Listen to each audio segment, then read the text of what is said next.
Aujourd'hui, tu as un hack énorme de la vidéo verticale qui te permet en un mois de passer d'une audience qui est zéro pointée à une communauté de 10, 20 000, 30 000 personnes. Dans une prise de parole mémorable à l'écrit ou à l'oral, on retrouve souvent le triangle de la rhétorique d'Aristote. Ethos, pathos, logos. C'est un contenu viral, tu peux le poster à 3h du matin, à 6h, 18h, il va quand même marcher. Je fais des millions de vues pour mes clients et j'utilise toujours le même framework. Ce qu'il te faut, c'est l'appliquer. En fait, c'est une formule. Si tu veux une vidéo virale, elle se décompose toujours.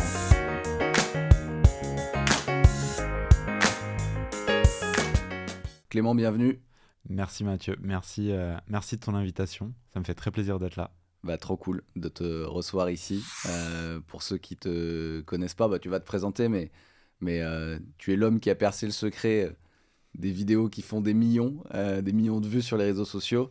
Et en tout cas d'un levier, la vidéo courte notamment, qui est un levier super puissant pour un entrepreneur, un indépendant, un dirigeant, en tout cas une personne qui veut faire exploser son autorité en ligne, et notamment par la vidéo. Et ce que je voudrais aller voir dans cet épisode avec toi, c'est bien sûr d'un point de vue un peu technique pour les auditrices, auditeurs qui voudraient se lancer, comment on fait, enfin pourquoi faire exploser son autorité en vidéo, et comment on fait si on veut se lancer, ou si on est plus avancé, si on veut se faire accompagner par exemple toi. Et puis ensuite peut-être, si tu es d'accord, basculer sur des questions un peu plus perso sur comment tu as monté tout ça. Mais avant ça, je vais te laisser te présenter en quelques mots, toi, ton activité. Bon, très bien, merci Mathieu. Donc je m'appelle Clément, SSB. J'ai monté l'agence personnelle il y a 6 mois. Et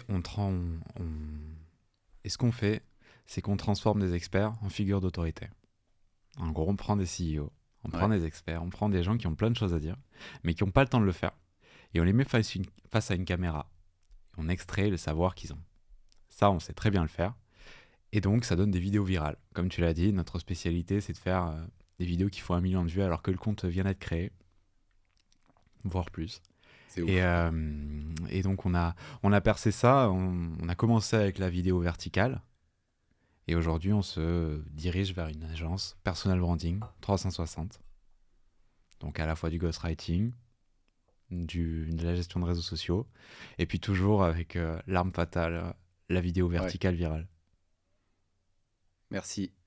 J'ai une question qui me brûle les lèvres, mais peut-être qu'on te l'a déjà posée, peut-être que tu n'as pas envie. Clément, SSB, le SSB, il veut dire quoi? En fait, c'est une contraction de mon nom, parce qu'il est très long. Mais alors, il y a la fin de mon nom qui veut dire Saint-Béat. Ok. Voilà. Et du coup, je me reprendrai à un moment donné où je dirais Saint-Béat, Clément Saint-Béat. Ok. Mais sinon, en fait, il y a 3 mots, c'est très long, c'est difficile à écrire. SSB, c'est mon ancien manager, en fait, quand je travaillais en start-up, qui m'appelait John SSB. Et du coup, SSB, c'est resté. Ok, mais c'est plutôt malin, en fait, hein, parce que cette contraction, enfin, le SSB, du coup, moi, je le retiens, tu vois. Ouais, donc ça se retient plus qu'un... Vrai... Bon, Saint-Béat, ça se retient aussi, mais... Ah, mais le SSB se retient, ça fait très réseau... En fait, c'est très aligné avec... youtubeurs, réseaux sociaux et tout, et je trouve que c'est pas mal aligné avec ce que tu fais, et ça intrigue un peu, donc je trouve que c'est malin. Mais ok, on a une partie de l'histoire, on n'a pas tout. Non, mais c'est cool. J'ai Caroline en permanence, mon associée Caroline Mignot, qui me dit non mais t'as un nom à particule, il faut absolument l'utiliser, ça convertit beaucoup plus. Donc t'es pas le premier à me dire ça. C'est à tester. Mais moi, SSB, j'aime bien, je suis persuadé qu'on le retient, et finalement c'est aussi en général les gens le retiennent. Ouais. Exactement. Bon, cool, j'ai eu une partie de l'histoire, j'ai pas tout vu, mais c'est déjà pas mal, merci. Écoute, on va y aller, on démarre par des questions un peu plus, on rentre dans le vif de l'épisode, sur des gens qui nous écoutent, qui veulent devenir leaders d'opinion dans leur domaine, qui veulent créer leur autorité en partant de rien, comment ils font, notamment par l'arme fatale de la vidéo. Et avant, j'avais quelques petites questions, maintenant que le décor est planté, donc Clément SSB, l'agence personnelle, ton associé c'est Caroline Mignot. Est-ce que tu es d'accord de partager 2-3 chiffres juste pour que les gens se rendent compte, en fait? Genre, j'ai listé quelques petites questions, c'est depuis le début, depuis 6 mois, tu as accompagné combien de personnes en vidéo? Un peu du tac au tac, tu vois, à peu près. Hein. Un peu plus de 60. Un peu plus de 60, c'est balèze. Ok, tu as des grosses semaines et des grosses journées. Ouais. Et mais après, c'est 60 personnes, il y a beaucoup plus de tournage. Et des personnes que j'accompagne depuis 6 mois. Ouais, ok. Donc il y a des récurrents. Potentiellement 60 x 6. Potentiellement. Et donc oui, justement, donc en 6 mois là, 60 personnes, t'as tourné combien de vidéos, à peu près? On parle de vidéos En verticales, 6 hein. mois, 1336. 1336 vidéos verticales. Donc, pour Hmm. celles et ceux qui connaissent pas, vidéo J'ai regardé verticale, dans c'est Notion format, mobile. Ouais, c'est Et, ça. ok. Et c'est des vidéos short, donc vidéos courtes. Ouais. Le truc d'une vidéo courte, juste pour pareil, moi je maîtrise pas complètement le format. C'est moins d'une minute, c'est quoi? Ça dépend. Sur Instagram, tu peux publier des vidéos de plus d'une minute. Parfois, ça fait sens. Sur YouTube Shorts, par contre, c'est capé à 60 secondes parce que sinon, c'est une vidéo YouTube normale. Ok. Mais Instagram, TikTok, Facebook Reels, ça peut aller à plus d'une minute. Après, moi, ce que je recommande, c'est 30 secondes si tu as une Ouais. vidéo qui explique un concept. 40, 50 secondes ou une minute si tu as une vidéo qui explique une histoire. Trop bien, merci. Ouais, et au moins t'es sûr d'être sous la minute et t'es bien pour tous les J'aime les bien plateformes. rester sous la minute. Ouais. Parce que comme ça, tu peux l'utiliser partout. Ouais. Et Ok. puis, tout peut se dire en moins d'une minute. Même C'est les histoires les plus complexes. C'est le challenge. 60 personnes accompagnées en 6 mois, 1336 vidéos de moins d'une minute, des vidéos verticales. Tu cumules combien de millions de vues avec toutes ces vidéos? Alors, j'ai eu tes questions hier. Ouais. Et du coup, j'ai essayé de compter, mais ça me prenait trop de temps. Mais pour te donner À peu près, hein. je vais te donner un de nos clients qui est avocat, qui s'appelle Avi. Tu le connais peut-être, Avi Biton. C'est un super avocat. Ok. Euh, il a fait à peu près 15 millions de vues le mois dernier, En un mois, ok. en 20 vidéos. Et il partait de quelque chose ou de rien? Il partait d'une base. Ok. Il avait déjà un compte actif. Après, en fait, ça veut rien dire. Tu vois, tu peux. Par exemple, Juliette Cadeau, on a Ouais. lancé son compte TikTok, on a créé l'email et tout.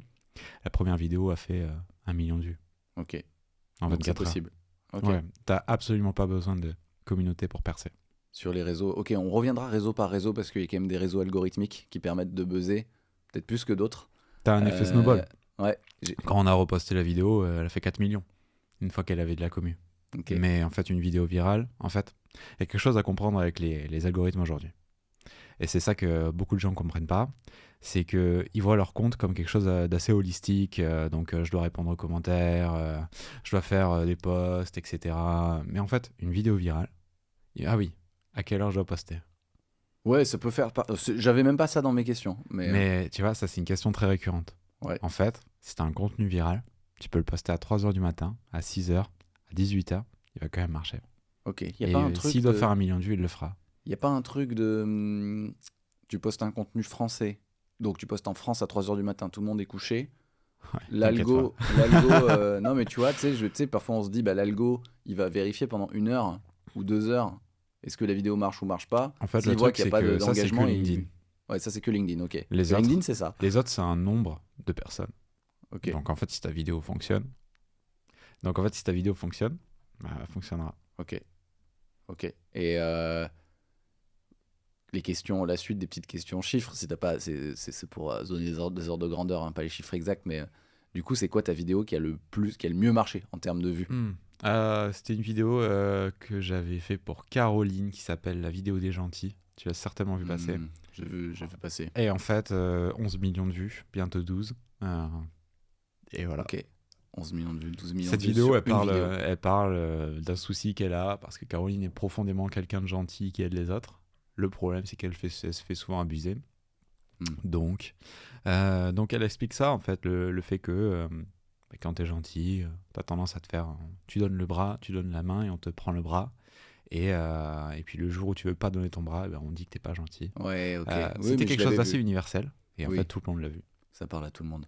Ok, 11-12 millions de vues, c'est balèze. Et est-ce que tu as eu, sur toutes les vidéos que tu as fait, des surprises? Genre, une vidéo qui qui buzz ou qui marche super bien, et tu te dis, alors là, j'aurais pas mis un copec dessus, quoi. Ouais, il y en a. Il y en a. Après, la plupart du temps, je sais à l'avance si ça va marcher ou pas.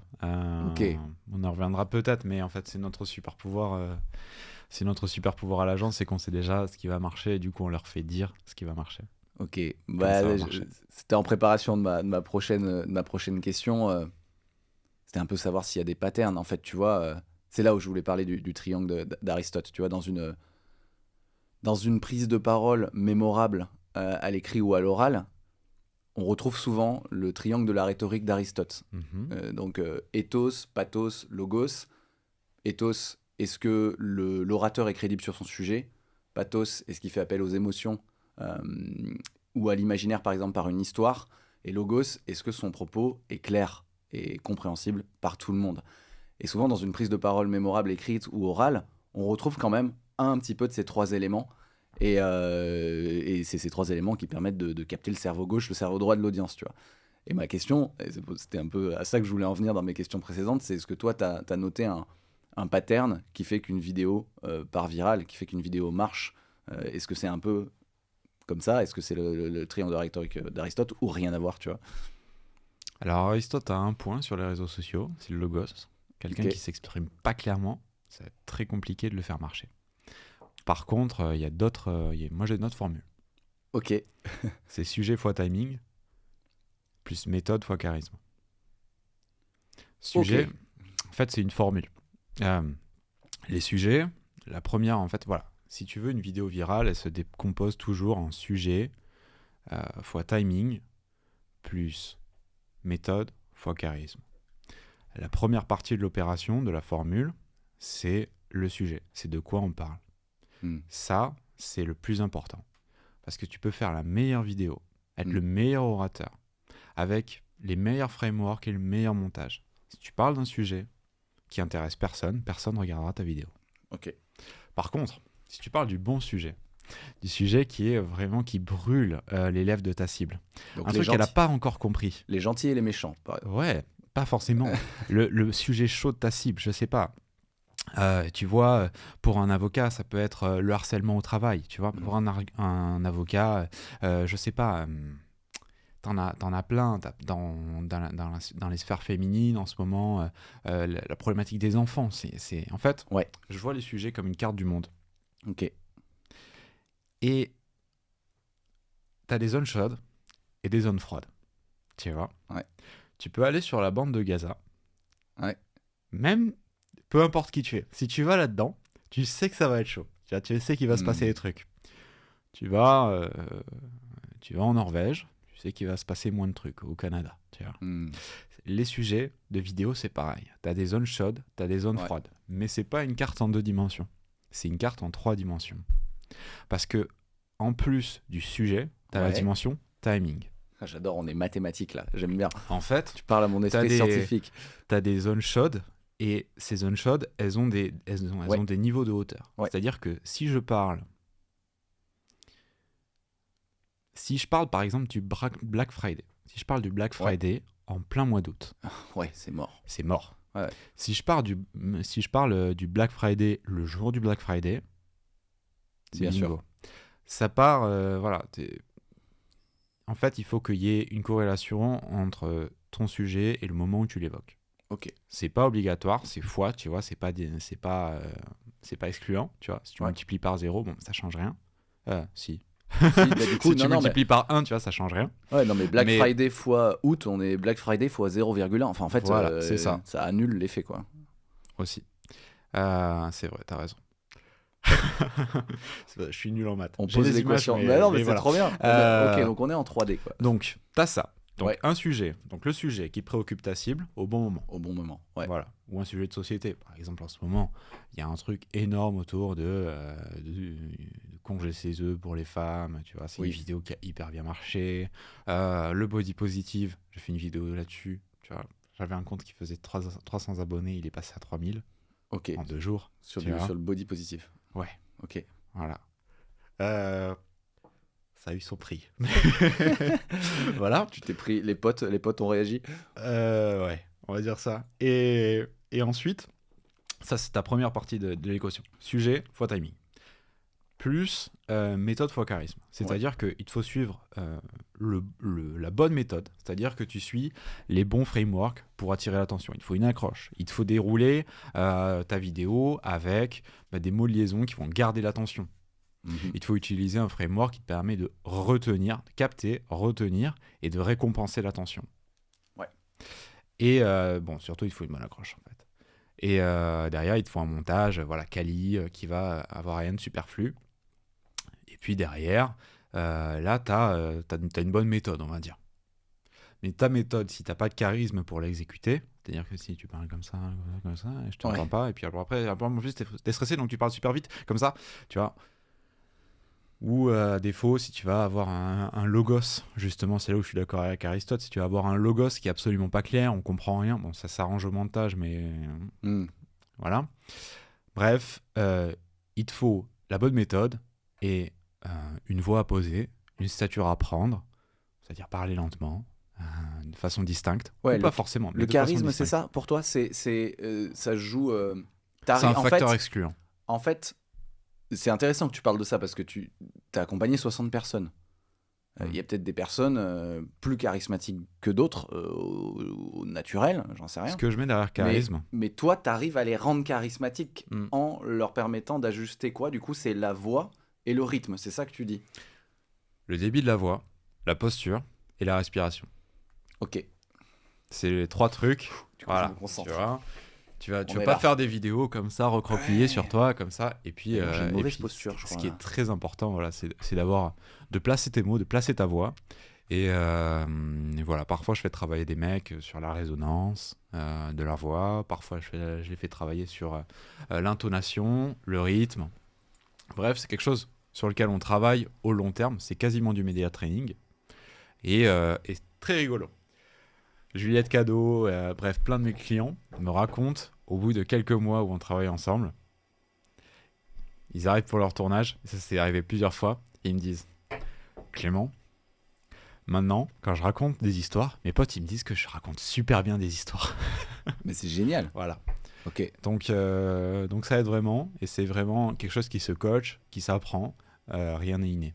Il y a des personnes qui ont été plus soumises à ça pendant leur enfance, donc elles sont naturellement très bonnes, ou des personnes par exemple qui sont avocats et qui du coup qui ont fait le barreau, qui plaident, donc forcément ils sont excellents, pas tous. Ok.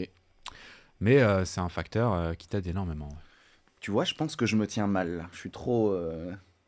C'est cool que t'en parles. Ça me fait prendre conscience de l'importance, de juste la posture qui conditionne aussi la respiration en fait. Totalement. Si ton diaphragme, tu vois, entravé par tes côtes, tu vois, t'es comme ça. Je suis un peu. Ouais, t'as raison. J'avais l'habitude quand j'enregistrais à distance d'enregistrer debout. En fait, quand j'enregistre un podcast, je suis debout et ça te donne une énergie, une certaine énergie que t'as pas assis. Et là, c'est vrai que l'enregistrement en studio, je me rends compte que je sais pas si c'est la taille de la chaise ou pas, mais je suis un peu trop courbé. Et ça... mais n'importe quel discours présidentiel, tu vois, la personne, elle va poser ses mains, elle va prendre de l'espace, elle va libérer sa cage thoracique. Là, je suis un peu trop loin du micro, tu vois, parce qu'il est bas, mais tu vois, idéalement, tu voudrais être comme ça et puis gonfler ton ventre à chaque fois que tu parles. Tu vois, pour avoir une voix qui va être pas du tout la même, tu vois. Là, tu vois, ma résonance, c'est pas du tout la même. Tu vois, il y a beaucoup de coffres. Ouais. Voilà. Ok, soyons présidentiels. Et tu vois, t'as pas besoin non plus de le surjouer. Tu vois, là, on est dans une discussion mais tu vois, je casual. Je me rends compte que le micro est trop bas. Bon point, merci. Merci Clément pour la formule. Du coup, on a le deuxième élément, c'était méthode fois charisme. Et le premier élément, c'était sujet fois timing. Ouais, sujet fois timing plus méthode fois charisme. Super intéressant cette formule mathématique. Et tout à l'heure, tu as dit que tu redistribuais du coup des vidéos verticales, des vidéos shorts. T'en faisais qui faisaient moins d'1 minute pour pouvoir les utiliser sur toutes les plateformes. On parle de quelle plateforme? Juste pour ceux qui découvrent, qui connaissent pas trop, on peut les lister. Ouais, totalement. Alors pour moi, l'opportunité, elle est sur Instagram, sur TikTok. Alors sur Instagram, pourquoi? Parce que c'est un canal qui va te permettre de faire de la rétention. D'ailleurs, tu vas voir les stories, tu vas cumuler une audience. Et en fait, l'audience, ça sera le meilleur asset, ça sera le meilleur actif que tu vas construire. Ça va être ton actif le plus valable, celui qui va te dégager le plus de valeur. Une fois que tu as une audience, tu as créé une marque personnelle. Tu vois, les gens sont pas là pour ton business, ils sont là pour toi. Donc, certes, tu as un business maintenant, Mathieu, mais derrière, dans 1 an, dans 2 ans, quand tu auras créé une audience et que tu voudras monétiser peut-être une expérience sans forcément faire un business à côté, tu auras des personnes qui te suivront. Tu vois, tu pourras faire tes conférences, derrière les enregistrer et puis les vendre à ton audience. En fait, tu seras libre. Et tu ne seras pas construit autour de ton business, tu auras construit ton business autour de toi. Et ça, c'est beaucoup plus sustainable. Je n'ai pas le mot en français. Ouais, mais c'est beaucoup plus durable, c'est beaucoup plus pérenne. Mais c'est marrant, j'avais enregistré un épisode avec Caroline Mignot Ouais. il y a un petit moment maintenant. Et c'était ça, c'était sa punchline, c'est mieux vaut construire une marque autour de soi que se construire autour d'une marque. Totalement. Et j'avais bien aimé cette punchline. Et On échange voilà. nos éléments de Et langage. on la salue, on voit que c'est ton associé. Ouais. Et entièrement d'accord avec toi sur l'objectif de liberté et sur le fait que une marque personnelle, une audience, c'est un actif qui va résister potentiellement à ton business, à C'est ton ça, activité. c'est un audience. Et donc tu repars jamais de zéro. En fait. Exactement, c'est un actif qui compound, c'est-à-dire que en fait, tu joues à un jeu à somme infinie. Voilà. Plus tu développes ton audience, plus derrière tu as du levier et plus en fait tu es libre. Et si ton business derrière, tu as envie de l'arrêter, tu as envie de changer, et ben en fait tu transportes ton audience avec l'autre. Et tu as parlé d'Instagram, Ah oui, TikTok, excuse-moi. Alors oui, LinkedIn. Instagram c'est génial parce que ça te permet de garder une audience, tu vois, dans tes stories, etc. Tu la gardes assez captive. Ouais. Ça te permet de faire du nurturing et puis derrière potentiellement de convertir. Si tu as des formations, ouais, voilà, tous les canaux convertissent. Mais TikTok c'est pareil. Tu vois, ça va te faire de la notoriété. TikTok c'est pas vraiment pareil. Non.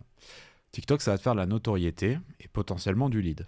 Insta, pareil, notoriété, lead, mais en plus, nurturing et rétention. TikTok, on est sur découvrabilité, donc notoriété plus lead. Moi, j'ai des personnes que j'accompagne, qui ont des agences de com, et qui signent des contrats avec des grandes marques, des grands groupes, et ça vient de TikTok. Waouh. Et ouais. Ne serait-ce que quand tu es CEO, ne serait-ce que d'autres CEO, tu vois, qui sont directeurs, tu vois, d'une boîte de SaaS, en fait, les commerciaux, plutôt que d'envoyer vers une séquence email, mais ils vont dire hey, juste avant qu'on finisse le call, je vous renvoie vers le contenu de notre CEO sur ce sujet-là qu'on a évoqué. Et donc, en fait, les personnes, ton prospect, il va aller regarder le contenu de ton CEO sur Instagram, sur TikTok. Et derrière, qu'est-ce qui va se passer? Vu qu'il va le regarder en entier, il va se faire retargeter. Mais pas par de la pub, par l'algorithme. Donc, tu restes présent. Donc, c'est lead, notoriété, retargeting. Et après, YouTube Shorts, c'est un peu hybride. YouTube Shorts, c'est un peu pour moi celui qui est vraiment au cas par cas. Ça peut te faire de la notoriété, ça peut te faire du lead. Mais en fait, ça dépend énormément de ta stratégie par ailleurs sur ta chaîne. Voilà. D'accord. Et ensuite, il y a LinkedIn. LinkedIn qui est celui qui est le plus sous-estimé. Aujourd'hui, les gens pensent pas à poster des vidéos verticales sur LinkedIn. C'est vrai. Pourtant, c'est un énorme hack. Moi, j'ai des clients, je peux t'en donner, mais plein de cas où, par exemple, Stéphane Delbecq, pas plus loin, il est dans le Chief Product Officer coaching, en gros. Voilà, donc il accompagne les chefs de produits à être de meilleurs chefs de produits, de meilleurs managers. Il a en moyenne 40 à 70 likes sur ses posts. Parfois, il fait 180 likes, mais c'est exceptionnel. C'est des annonces spéciales. Il publie une des premières vidéos qu'on a fait ensemble. Il a 1100 likes. Waouh. Ouais. Et ça, c'est répété avec plein de comptes. Trop intéressant. Du Émilie Audou qui, tu vois, publie une des vidéos. Je crois pas que c'était sa première. 350 likes alors que d'habitude, elle en fait 30. Et derrière, elle signe des clients. Pareil pour Maud Grenier qu'on a accompagné aussi, qui, elle, fait aussi des énormes buzz. Et derrière, se fait inviter dans des médias qui sont hyper nichés sur sa cible, qui vont déboucher sur une crédibilité derrière du business énorme. Donc LinkedIn, à ne surtout pas sous-estimer. Ouais, je confirme. Alors, moi, le format vidéo, je débute. En tout cas, j'ai jamais fait appel à l'agence personnelle. Pour le moment, j'aimerais bien me faire ce cadeau, mais en tout cas, j'ai jamais fait ce principe-là de me filmer moi tout seul en vidéo sur quelque chose qui est préparé, etc. C'est très compliqué. En revanche, j'ai testé pas plus tard que début de la semaine, c'est lundi, j'ai posté une vidéo, un extrait short de ce podcast, pris sur un autre épisode où c'est pas aussi bien au niveau qualitatif que ce que tu fais toi, mais c'est un extrait vertical, en format vertical, qui doit durer 20 secondes, tiré d'un autre épisode. Et je me disais, mais c'est une vidéo, ça va flopper, mais c'est cool, je teste. Et non, j'ai fait un truc. Alors, j'ai pas fait plus de likes, j'ai fait une centaine de likes, Ce qui est bien, mais ce qui est pas beaucoup plus que d'habitude, c'est à peu près pareil, mais voilà, c'est un peu ce qui fait. En plus, je pensais que ça allait moins faire de reach, les vidéos. En fait, les impressions sont pas comptées pareil sur les vidéos. Ouais. C'est pour ça qu'en fait, t'as l'impression que ça fait moins de reach. Mais c'est quand même un post, tu vois, qui fait une centaine de likes, qui fait 10 000 vues, et surtout avec beaucoup d'engagement, et qui m'a ramené 2 rendez-vous commerciaux, dont un que j'ai eu hier et que je vais probablement signer. Donc, en fait, la vidéo, elle est rentabilisée, tu vois. Et c'est sur LinkedIn. C'est une vidéo de ma gueule sur LinkedIn. C'est la première fois que je le fais. Je l'ai fait là, cette semaine. Et donc, je confirme de l'efficacité du truc, quoi. Un, c'est différenciant. Tout le monde ne le fait pas et la majorité des gens le font mal. Et deuxième, c'est que, comme tu l'as dit, très justement, on voit ta tête. On voit ta tête, tu parles, donc on crée du lien. Proximité. Ça crée de la transformation. Proximité, confiance. Non, mais c'est clair. Donc, je plus sois et je pense que vu comme toi, tu le fais bien, ouais, ça doit donner des super résultats. Du coup, on a parlé des différentes plateformes. LinkedIn, super sous-estimé. Et donc, LinkedIn, potentiellement, ça fait de la vente. En tout cas, moi, je peux le confirmer. YouTube, Insta, TikTok, ce que tu avais l'air de dire, c'est que c'était quand même plutôt de la notoriété en 1. Je poste des vidéos qui font vachement de vues. Pour le coup, on peut plus exploser en nombre de vues sur ces plateformes-là. Ouais. Et potentiellement, ça aide sur de la vente en 2, parce que quand le processus commercial est entamé, eh ben, tu balances la vidéo TikTok, le gars dit « Waouh !» En fait, il a une énorme street cred, et donc ça va augmenter la conversion, ça va aider. On préfère travailler avec un gars qui a l'air en place qu'un inconnu au bataillon, c'est clair et net. Mais ça fait aussi du lead entrant direct. Ça veut dire que ça fait de l'autorité, mais aussi du lead entrant. Parce qu'en fait, quand tu fais une vidéo qui a 1 million de vues, forcément, tu as des prospects dedans. Mais c'est où que ça marche le mieux? Parce que tu peux faire 1 million de vues. Franchement, une vidéo qui fait 1 million de vues sur TikTok, c'est une vidéo qui fait 1 million de vues sur YouTube, ou ça vaut pas les mêmes. Alors, tu YouTube, vois c'est un peu capé. C'est-à-dire que c'est assez compliqué de faire 1 million de vues avec un short. C'est ça vaut pas pareil 1 million de vues sur TikTok et sur YouTube, on est d'accord. Non. Après, on fait certaines vidéos qui ont 1 million de vues, tu vois, sur les shorts. Mais disons qu'en fait, il faut avoir une chaîne assez active. Et que les shorts, c'est rarement notre cheval de bataille. C'est plutôt Instagram. Ok. Parce que c'est un peu le canal premium. Ok. Et que derrière, tu vois, tu as une audience sur Shorts, c'est compliqué d'aller la leverager, c'est compliqué d'aller leur vendre des choses, c'est compliqué d'aller leur faire passer des messages, alors que sur Instagram, tu as la story, les DM, tu as les automatisations potentiellement. Donc tu peux vraiment aller transformer ton audience Instagram, alors que YouTube Shorts, c'est plus compliqué. Ok, j'anticipe, c'est une question que j'ai un peu à la fin, un peu récap sur quelqu'un qui voudrait se lancer, mais en gros, c'est plus facile d'aller, ce que tu dis, sur Insta ou TikTok pour avoir vite des résultats, quoi. Totalement. Ok. Trop cool. Et justement, j'avais alors les canaux et les objectifs, enfin où on poste des vidéos shorts et quel est l'objectif à chaque fois. Mais moi, j'ai une question aussi sur l'objectif des gens qui viennent te voir. Parce que tu vois, tu accompagnes des gens qui sont déjà un peu en place. Ton associée Caroline Mignot, elle est quand même déjà en place, elle est partout. Elle a un super podcast, elle s'exprime bien, elle fait des conférences. J'ai vu que tu avais accompagné Jean de la Roche-Brochard. Le mec, moi, il y a 6 ans, je l'écoutais parler chez The Family. Il a un certain charisme pour le coup. Ouais. Il est déjà en place. Et en fait, je me demandais, qu'est-ce qu'ils viennent chercher, en fait, les gens qui viennent chez l'agence personnelle? Qu'est-ce qu'ils viennent chercher chez toi dans le fait de faire des vidéos short verticales? Le problème de la majorité des experts, c'est que vu que tu es expert, tu es très mal placé pour en parler. Ok. Donc, tu vois, Jean de la Roche-Brochard, c'est très simple. On a fait des vidéos avec lui. Une des premières a fait 100 000 vues. Un peu plus, 240, je crois. Ouais. Maintenant, il fait des vidéos tout seul parce que, en fait, il aime le côté spontané de la chose et c'est quelque chose qui lui tient énormément à cœur. Ouais. À fond de 2 à 10 000 vues. Ça marche moins bien. Ça marche moins bien. Pourquoi? Parce qu'il y a une méthode. Parce qu'en fait, toi, tu vois, tu m'as parlé de faire des vidéos tout seul. C'est très compliqué parce que tu as vu, en fait, tu débites ton speech. Déjà, tu es obligé de créer un speech. Moi, je le fais pas, du coup. Ouais. Et en fait, tu n'as aucune énergie qui te revient. Et en plus, tu n'as aucun recul sur ce que tu dis. Donc, c'est super compliqué. Alors que si tu as quelqu'un en face de toi qui sait exactement ce qui marche, qui sait exactement quelle accroche va marcher et quand est-ce que je commence à perdre l'attention et quand est-ce qu'en fait, je sais que là, c'est pas bon. En fait, moi, je vais aller... je vais t'en lancer sur un sujet. Je vais voir ce qui est intéressant dedans, qui est sûrement pas ce que tu avais prévu. Et puis, je vais trouver une accroche. Donc, je vais te donner l'accroche, puis on va repartir sur la vidéo, puis ensuite, je vais te donner un déroulé. Parce que Ok. moi, je suis hors de ton propos. Et je sais ce qui marche. Donc, je vais aller créer un déroulé qui sera hyper synthétique. Et c'est ça, en fait, le but. Hyper synthétique, hyper efficace.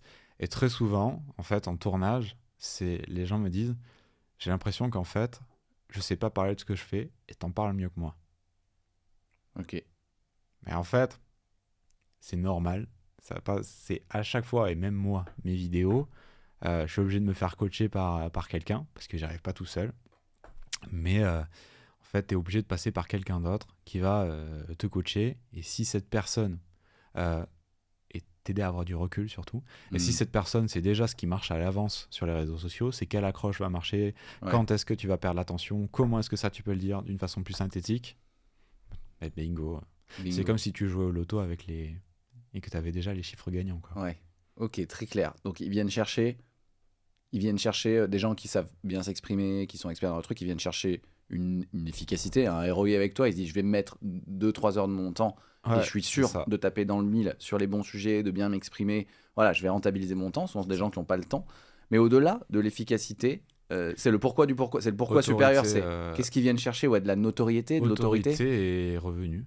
Ok. C'est-à-dire qu'en fait, quand tu fais des vidéos avec nous, tu deviens le leader d'opinion de ton sujet, tout simplement. Donc, tes clients, en fait, vont naturellement se diriger vers toi parce que tu as de l'autorité. Et puis, en plus, ils te découvrent. Hmm. En fait, c'est le hack de ces vidéos. Tu vois, verticales. C'est que tu as une découvrabilité qui est bien supérieure à un post LinkedIn, à une newsletter, à un blog post, à du SEO. En fait, tu vas apparaître sur le fil de personnes et potentiellement, ça, c'est exponentiel. Ok, super intéressant. En fait, c'est très intéressant. Pour toi, c'est peut-être évident parce que tu n'as que des gens qui sont potentiellement déjà bons dans ce qu'ils font, qui viennent te voir, etc. Et Ouais, en fait, c'est mais, ça. mais, C'est mais, le hack de la vidéo verticale. Et c'est ça, c'est vrai que c'est évident pour moi et j'en ai pas parlé. Mais aujourd'hui, tu as un hack énorme de la vidéo verticale qui te permet en un mois de passer d'une audience qui est zéro pointée à une communauté. À une communauté de 10, 20 000, 30 000 personnes. Des vidéos qui font 1 million de vues, voire plusieurs. Et en un seul mois, voire 6 mois, passer du rang de Just Another Guy, un autre mec tu vois, qui accompagne des boîtes et puis qui a un petit Insta ou un petit LinkedIn, à quelque chose où tu as une vraie crédibilité et où tu as déjà une machine à lead qui travaille pour toi. Parce que tes vidéos, une fois qu'elles sont publiées, elles continuent à servir tes intérêts. c'est des petits Tes commerciaux. vidéos qui font des millions, en fait, toutes les 10 minutes, j'ai un like. Ouais. Et en fait, c'est comme une armée de petits commerciaux C'est comme qui si bossent pour toi nuit et jour. comme si tu avais des centaines de milliers de commerciaux qui allaient prêcher la bonne parole sur ton autorité, sur ta capacité à vendre, sur ta capacité à délivrer ton produit. Ok. Non, mais super intéressant. En fait, c'est trop intéressant et c'est majeur ce qui est en train de se passer. En fait, si des gens qui sont déjà un peu en place, comme Jean de la Roche-Brossard, qui ont déjà une autorité, en gros, s'embêtent à se dire je vais me faire des vidéos short et les diffuser via mes médias. Enfin, c'est bien la preuve qu'il y a un truc majeur qui est en train de se passer. Et si on prend un peu de recul, qui est intéressant, c'est que aujourd'hui, grâce aux réseaux sociaux et Internet, on peut prendre, n'importe qui peut prendre la parole sans permission et parler à des millions de personnes sans passer par les médias traditionnels. Exactement. Et voilà, pour celles et ceux qui ont lu Naval Ravikant, c'est super intéressant. Il raconte qu'il y a des leviers avec permission, des leviers sans permission, et que les leviers traditionnels qui assuraient la réussite dans le travail, c'était c'était le travail et le capital, quoi. Il fallait avoir la force de travail et l'argent pour s'acheter de la force de travail, d'ailleurs. Et aujourd'hui, ça c'est un peu l'ancien jeu. Aujourd'hui, il y a un nouveau jeu qui se joue aussi dans l'influence et la distribution. Et donc, aujourd'hui, l'influence, pour jouer à ce jeu, on peut le jouer en créant son propre média et en prenant la parole à travers son propre média pour toucher des millions de personnes sans reposer sur un monopole de diffusion des médias traditionnels. Aller demander à BFM et payer 4000 balles pour avoir 2 minutes sur BFM, quoi, sans demander la permission. Et ça, c'est super intéressant. Et si des gens en place le font, il y a un truc qui est quand même cool qui est en train de se jouer. À mon avis, tu es sur un sweet spot sympa. Ouais, bah après, on est sous NDA, mais on travaille aussi avec des médias traditionnels, justement, qui utilisent notre savoir pour justement se transformer. C'est la preuve même que le créneau est... Enfin, s'ils ont senti ça, c'est qu'il y a un truc intéressant qui se joue. Ok. Ouais, ça, c'est pas très smart. Hein. C'est les charmes du studio. Ouais. Mais je pense que les auditrices, auditeurs n'entendent pas, en vrai. Je sais pas. Nous, on entend, voilà, il s'est passé un truc bizarre. Quel est, du coup, si on reprend, tu nous as dit un peu ta méthode, la formule secrète. Toi, c'est quoi comment tu t'y prends pour créer une vidéo virale si tu es d'accord de le partager, en gros, les étapes, quoi. Pour quelqu'un qui voudrait se lancer, soit seul, soit même se dire, bah attends, il faut que j'aille voir Clément parce que je vais jamais le faire tout seul. C'est quoi ton process, tu vois? Ouais, bah alors je peux te donner le process de quelqu'un qui arrive à l'agence, en fait. Voilà. D'abord, tu as le positionnement sur le marché. Nous, on fait pas de la communication, on fait du marketing. Ouais. Donc en fait, on positionne les gens comme des produits, comme des marques. Ils ont un message, ils ont un positionnement qu'ils vont délivrer à une cible. Ça passe par créer une marque personnelle qui a une mission, qui a un message. T'es pas un autre mec qui vend des conseils marketing. Ça me parle. T'es là pour émanciper les commerciaux et par exemple et arrêter de les faire passer pour des vendeurs de tapis au travers d'un outil de connexion pour arrêter d'utiliser des outils de prospection par exemple, tu vois. Tu vends pas un SaaS de recommandation, tu vends un outil de connexion qui permet d'arrêter de passer pour un vendeur de tapis. Ça, c'est un exemple, tu vois. Ça passe par le travail de Caroline, qui est du coup une experte en personal branding et qui te positionne sur un marché. Moi, j'arrive après et je vais creuser ta vie, tes contenus, etc. Et je vais en sortir la valeur, les anecdotes intéressantes, bref, ce que j'ai envie qu'on évoque. Et là-dessus, après, pendant le tournage, je vais te lancer là-dessus.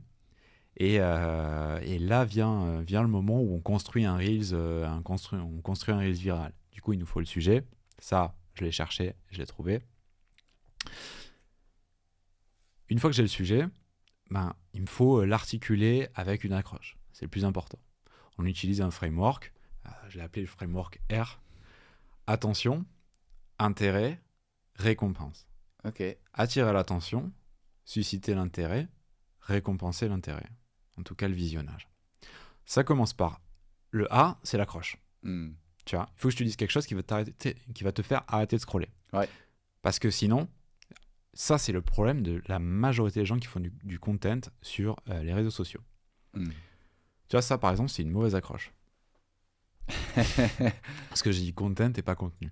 Tu vois. C'était OK. Donc, l'erreur que font toutes les personnes qui font du contenu sur les réseaux sociaux, ou alors, encore mieux, l'erreur que font tous les créateurs de contenu, c'est de publier du contenu sans accroche. Là, c'est une bonne accroche. Non, on peut encore faire mieux. L'erreur que font tous les créateurs de contenu, c'est d'oublier l'accroche. Et potentiellement... Et tu vois, c'est encore plus court. On pourrait rajouter un peu de FOMO, genre l'erreur que font tous les créateurs de contenu et qui leur font planter 99% de leurs vidéos. J'en sais rien, qui font que 99% de leur taf est jeté à la poubelle parce que pas vu. Ouais, c'est ça peut donner, tu vois. Il y a une erreur que font 90% des créateurs de contenu. Je le vois en permanence et c'est pour ça qu'ils passent des heures à faire des vidéos qui sont pas vues, qui au final font 200 vues. Alors qu'ils pourraient la solutionner tout simplement en rajoutant quelque chose au début de leur vidéo qui prend 3 secondes. Tu vois. C'est bon. Là, il y a attention, intérêt, et j'attends ma récompense. Et là, en fait, ce qui leur manque, c'est une accroche. L'accroche, c'est ce qui va venir accrocher mon attention et m'arrêter de scroller. Et c'est ça qui va faire que je vois ton contenu. Et comment on construit une accroche ? Tu le dis ça après potentiellement bien sûr. Tu as 3 types d'accroches. Par exemple, alors, dans une accroche, par exemple, tu vois, alors soit tu donnes 3 exemples d'accroches. Ouais. Et par exemple, ce que tu fais, c'est que à la fin, tu vas dire l'erreur type, par exemple, tu vas me la mettre en dernière et tu vas dire, par exemple, à la fin de ton Reels, et d'ailleurs, ça marche parce que c'est comme ça que je t'ai fait regarder ce Reels. Voilà. Donc, soit tu donnes 3 types d'accroches, soit tu vas expliquer ce que c'est qu'une accroche. Et une accroche, c'est ce que je vais faire maintenant parce que c'est l'intérêt du podcast. Une bonne accroche, ça dit de quoi on parle, à qui ça s'adresse et quel est le bénéfice. Ok.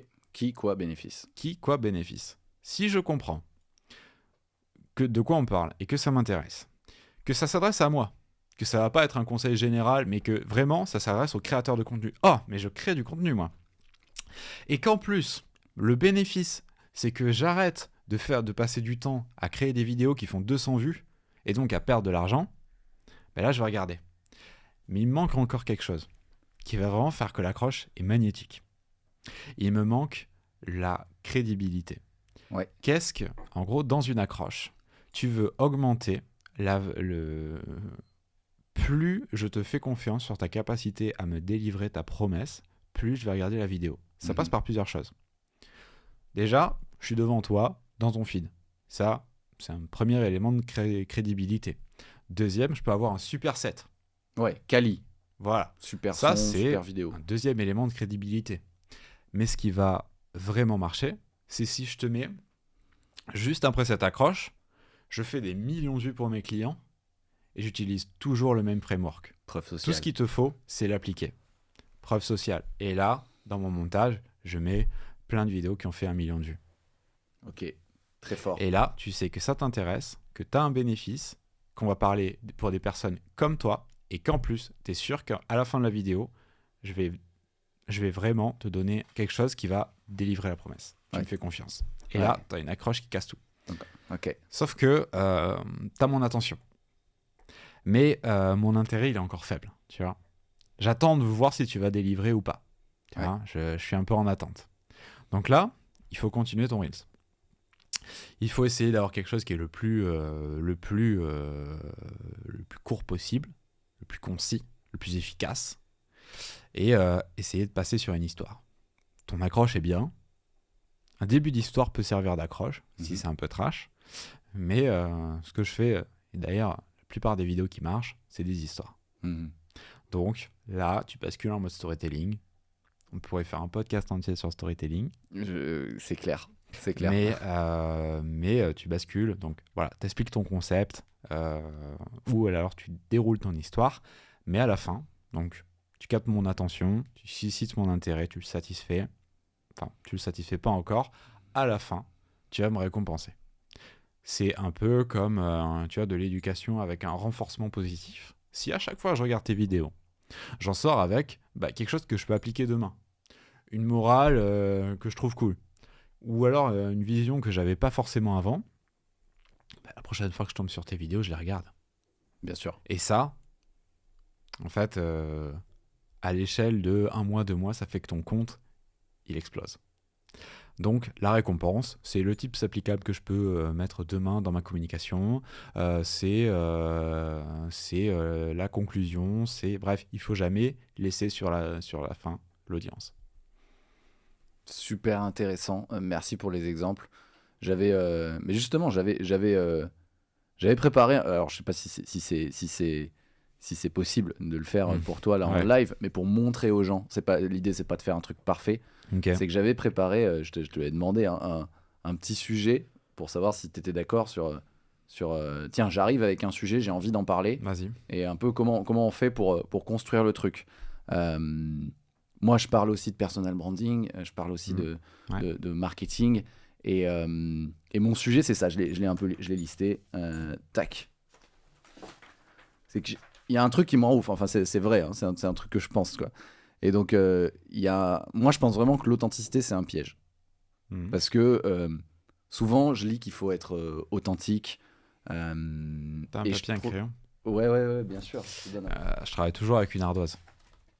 Moi, je prends toujours des notes aussi. Tiens, je te donne même plusieurs feuilles, un crayon. Tac. Auditrice, auditeur, on est en direct. Donc, vas-y.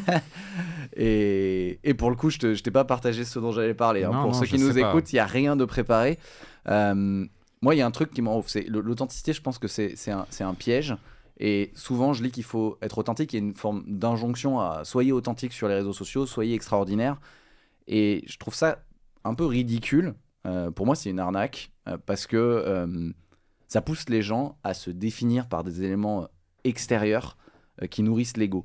Genre, ça va être la surenchère de je suis un aventurier du vivant, je suis un serial entrepreneur, je suis blablabla. Et l'authenticité, pour moi, en fait, ça vient surtout de la cohérence. Cohérence dans les propos, cohérence dans les comportements, cohérence dans la durée.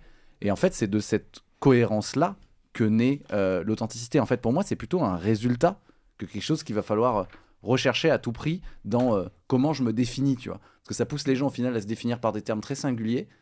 Et ça renforce quelque part... Enfin, je trouve que les gens qui se définissent par des termes très, très singuliers ou des éléments extérieurs sont quelque part même peut-être plus fragiles, finalement, aussi. Donne-moi un exemple.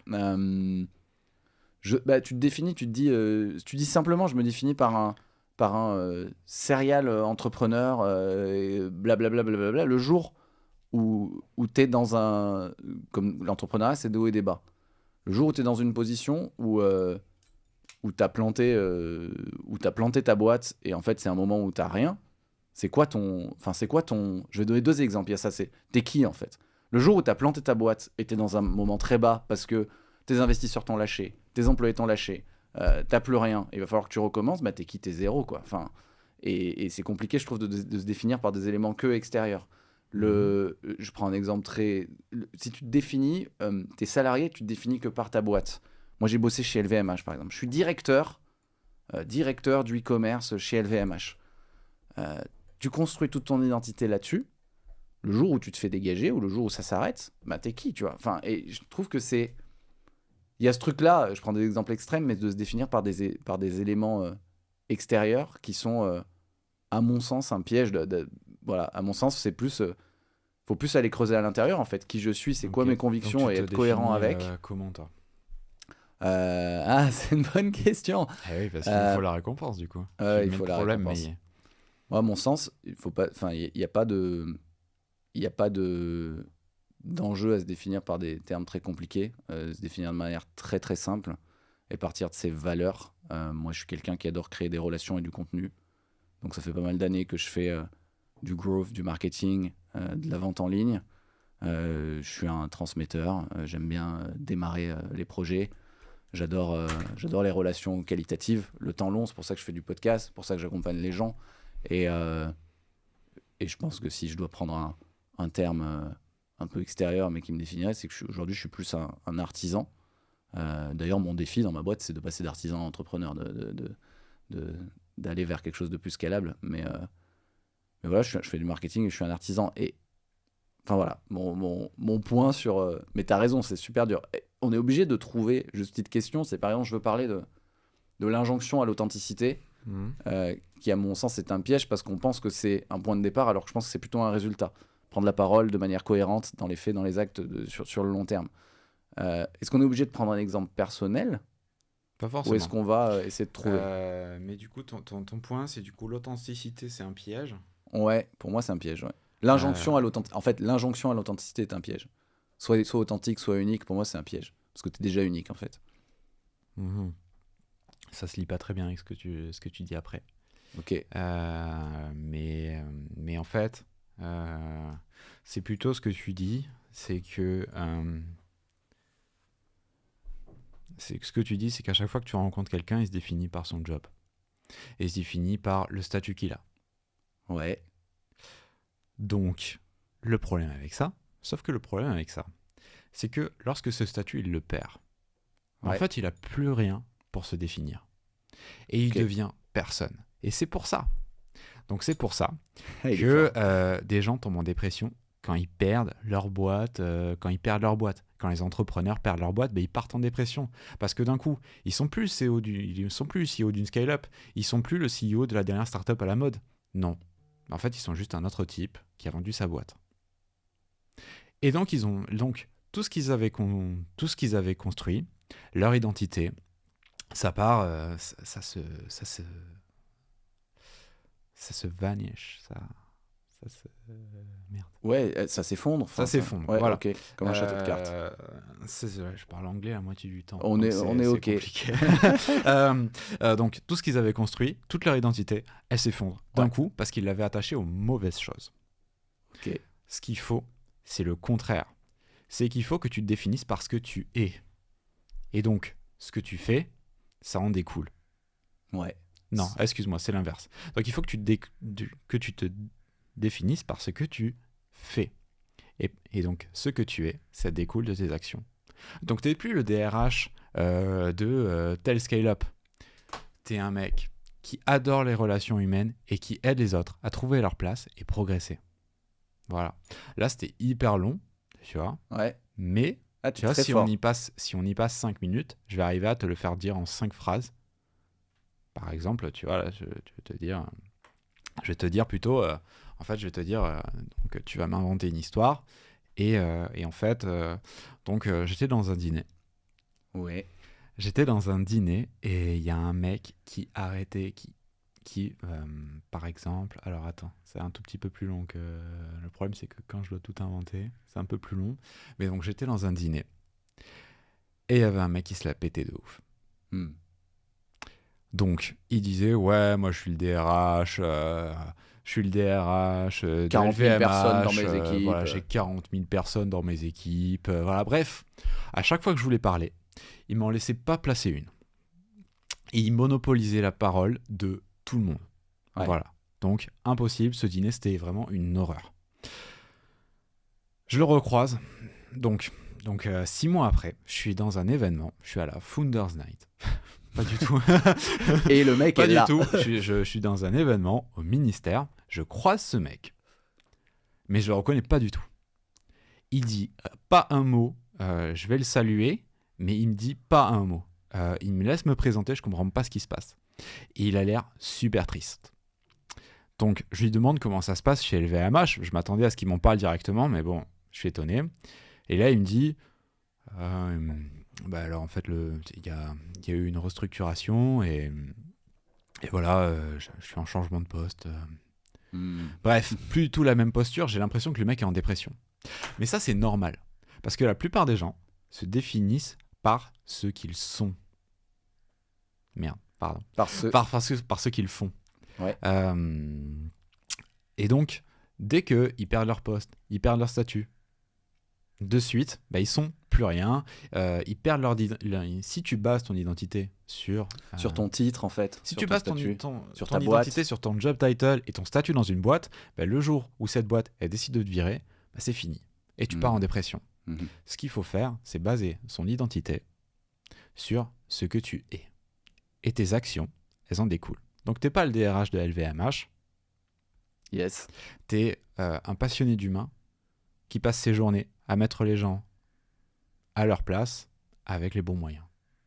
Bravo, franchement. Et on en revient au truc de mieux vaut construire une marque autour de soi que de se construire autour d'une marque. Genre LVMH ou un statut. On en revient toujours au grand principe de Caroline. Mais franchement, bravo, merci, parce que je t'ai un peu balancé tout ça. C'est complètement du live. Je t'ai balancé tout ça sans avoir structuré le bazar. Je pense qu'on a passé à peu près 7 minutes. Et ouais, t'arrives déjà à capter les trucs, à clarifier en fait. Pour moi, là, tu m'as dit, ah ouais, ok, il m'a débroussaillé le truc. Ouais, t'avais deux sujets en un, l'authenticité et le fait de se baser de se construire autour d'un statut. Ouais, je commets une erreur d'ailleurs assez classique dans des posts LinkedIn, c'est pareil. Exactement. C'est de vouloir voilà. Une prise de parole, une idée. Merci beaucoup. Faudra le retrimer un peu parce que sinon c'est un peu long, mais sinon tu vois, on fait 20 vidéos en 2 heures, donc ça donne à peu près 10 minutes par vidéo, tu vois. Une première fois on sort un truc et d'habitude en fait tu vois, t'as un truc un peu plus contextualisé. Oui, t'as préparé, ça va plus vite. Ouais, merci. Je me rends compte un peu du taf et du focus. Ça doit t'épuiser en vrai, parce que le focus que tu y mets. Et là, j'aurais pu prendre un exemple extérieur. Genre, par exemple, on aime ou on n'aime pas. Mais tu prends un exemple de quelqu'un de connu, ça marche. Genre Oussama Hamar, tu vois. Le mec, on sait qu'il a eu plein de soucis, mais qu'en fait, tout le monde à un moment donné le croyait mort, parce qu'il se faisait bâcher. Ses anciens associés de famille ont pris la parole sur le fait que voilà, il attaquait en justice, etc. Et en fait, il continue à faire du contenu et il a autant, voire plus de gens qui le suivent. On aime ou on n'aime pas ce mec, mais la vérité, c'est que pour moi, c'est un très bon exemple d'un gars qui est cohérent. Il prenait la parole avant et je pense qu'il était sincère dans sa démarche de transmettre, etc. Et il continue à le faire après, peu importe ce qui se soit passé, peu importe qu'il soit plus chez The Family. Et en fait, comme il continue à le faire et qu'il le faisait déjà avant, il y a une forme de cohérence qui fait que les gens continuent à le suivre. Tout s'est effondré autour de lui, de son ancienne vie. Il a quasiment redémarré, en tout cas c'est ce qu'il dit, de zéro d'un point de vue professionnel. En revanche, il y a une forme de permanence chez lui, quoi. Et il continue à prendre la parole en vidéo, il continue à le faire avec sa même vibe, sa même gouaille. Et on aime ou on n'aime pas, mais du coup, les gens le suivent. Exactement. Il y a eu un transfert d'audience et elle continue. Et ça, c'est la puissance du personal branding. Pour quelqu'un qui voudrait s'y mettre, vraiment, qui part de zéro, qui voudrait essayer, mais qui peut pas encore se payer forcément tes services, parce que là, il y a pas mal d'indépendants aussi qui écoutent ce podcast, qui ont tout simplement pas les moyens au début, mais qui veulent quand même essayer. Comment tu recommanderais de faire quoi pour s'y mettre? Le volume. Ok. En fait, c'est très simple. Soit tu payes en temps, soit tu payes en argent. Soit tu payes en argent et tu viens à l'agence personnelle et en fait tu vas avoir les bonnes méthodes dès le début. Soit tu payes avec ton temps. Donc tu vas devoir faire 100 contenus, 200 contenus le plus rapidement possible pour comprendre un peu ce qui marche et ce qui marche moins bien. Le problème, c'est que tu vas perdre du temps, ça ne sera pas efficace, mais c'est le prix à payer si tu n'as pas les ressources à investir pour aller plus vite. Cela dit, je te conseille de prendre ton téléphone, d'acheter un micro, parce que c'est quand même important. Voilà, les DJI mic sont très bien. Merci pour la ref. Voilà, donc tu le branches à ton iPhone et puis tu commences à faire ça. Tu essaies de tourner face dans un endroit qui est bien éclairé et de te demander ce qui préoccupe ta cible et les problèmes que tu résous. Donc tu essaies de te demander ce qui préoccupe ta cible, les problèmes que tu peux résoudre, ce que tu peux lui apporter, et tu évoques ces sujets-là en vidéo. Le plus possible, comme je t'ai dit, tu vois, à la base, tu avais un concept général, on l'a transformé en une histoire. Le but d'une histoire, c'est pas qu'elle soit vraie. Le but d'une histoire, c'est pas qu'elle soit précise. C'est pas qu'elle soit exhaustive. Le but d'une histoire, c'est qu'elle transmette un message.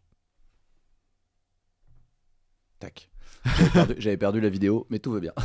Et ok, merci. On a acheté un petit micro. On se questionne sur ce qui intéresse sa cible, on se filme en vidéo, on en fait 100 de suite. Après, faut quand même monter le truc, faut que ça ait l'air d'un truc sympa, pour capter l'attention, susciter l'intérêt, donner la récompense. Est-ce que tu as des petits hacks, sans parler trop de techniques et d'outils, sur le cadrage, sur où les sous-titres, où est-ce qu'on les place? Parfois, j'entends qu'il y a des musiques de fond. Est-ce que je crois qu'il faut prendre des musiques libres de droit? Est-ce qu'il y a tu vois, est-ce que t'as des petits hacks pour quelqu'un qui voudrait se faire un truc propre à peu près, quoi? Donc, quand tu veux commencer les Reels et que t'as pas de moyens, tu vas commencer par des outils avec de l'IA qui sous-titrent automatiquement. Donc, t'as Captions, t'as Submagic, bref, des IA qui sous-titrent ton contenu à la va-vite. Parce que ce qu'il te faut quand tu commences, à part si t'as une problématique d'image, et que tu vois, par exemple, t'es un avocat en droit d'affaires, une image assez premium, là, ça va te desservir. Par contre, si tu as une image assez mainstream, il va falloir passer le moins de temps possible sur le montage et puis juste essayer de comprendre comment ça marche. Donc là, outils IA, Submagic, Captions. Quand tu veux faire le step d'après, tu vas passer sur, par exemple, CapCut. Ils ont un logiciel sur Mac qui est gratuit, extrêmement nul, qui est gratuit, alors plus vraiment, quand tu veux faire les sous-titres. Okay. Qui est extrêmement nul pour faire autre chose que sous-titrer des Reels ou faire des Reels. Mais par contre, pour faire des Reels, c'est l'outil parfait. Ok. Voilà, ça fait que ça, mais ça fait ça très bien. Ça va te sous-titrer automatiquement ton Reels, ça va te permettre de faire des animations assez rapides, facilement. Voilà. Nous, c'est un outil qu'on utilise à l'agence sur certains cas. Pas tout le temps, mais c'est un des outils qu'on utilise à l'agence parce que c'est extrêmement efficace et ça a un rendu extrêmement propre. Et les sous-titres, t'as beaucoup de contrôle. Il y a un truc de placement quand même, non? Mais je crois que c'était toi d'ailleurs qui avait fait un super contenu. Tu disais qui a super bien marché, on les place sous le menton. Enfin, c'est ça, il y a un truc de... Alors, le problème avec les sous-titres sur les réseaux sociaux, c'est que personne sait où les placer. Ouais. Donc, en fait, on se retrouve avec un sous-titre en bas, comme dans les films, parce qu'on a vu ça au cinéma. Sauf qu'au cinéma, quand tu regardes un film en voix SFR, t'es obligé de regarder les sous-titres et tu vois pas ce qui se passe. Tu comprends rien. Imaginons que tu regardes un film en japonais, tu comprends rien. T'es là, t'es scotché aux sous-titres, et donc en fait tu manques tout le film. Et puis il parle vite en plus. Et puis il parle vite en plus. Ça, il faut essayer de le corriger. Mais donc en plus il parle vite. Donc Toi, très souvent, les gens font pareil. En fait, ils vont mettre les sous-titres en bas dans leurs Reels et on est comme quand on regarde un film en japonais au cinéma. Donc en fait, on regarde les sous-titres, parce qu'on n'a pas forcément le son. Et à la fin de la journée, je sais pas à quoi tu ressembles. J'ai oublié, c'est dommage. Ouais, Parce que c'était quand même, le ce que but. tu voulais faire à la base, c'était du personal branding, c'était que je te reconnaisse. Sauf qu'en fait, tout le long, j'étais obligé de regarder soit ton ventre, soit le bas de la vidéo. J'ai de la chance si c'était pas masqué par l'interface. Ouais. Et donc, je sais plus à quoi tu ressembles. Donc, ce qu'on fait, c'est qu'on place les sous-titres dans la même zone que la tête, c'est-à-dire sous le menton. Parce que comme ça, avec un coup d'œil, je peux regarder tes yeux et les sous-titres qui sont juste en dessous. Masterclass. Et au niveau de la musique, c'est un truc que tu recommandes pour quelqu'un qui se lance ou... Pas vraiment. T'as pas besoin de mettre la musique. La musique va venir un petit peu accompagner. T'en as pas forcément besoin. Et t'as quelqu'un qui voudrait se lancer et pas faire de faux pas, tu les prends où les musiques? T'as des sites de musique Tu vas libre dans de droit? n'importe quelle banque de musique gratuite et tu Ok. trouves une musique qui est peu présente, qui est très répétitive. Et voilà. La musique, c'est vraiment pas. Enfin, la musique, ça doit vraiment pas être ta préoccupation. Ce qui doit être ta préoccupation, c'est ton sujet, la façon dont tu l'évoques. C'est ton sujet, la façon dont tu l'évoques, Mhm. et c'est tout. Et un cadrage, enfin quand même, un truc où tu fais un plan poitrine, enfin on voit ta Le tête, c'est cadrage ça? n'a pas tellement d'importance. Pas tellement d'importance. Non. Si t'es trop loin, si t'es trop... Ok. Non, si tu regardes nos vidéos, il y a des vidéos où on voit quasiment tout le corps et on voit une grande bibliothèque derrière.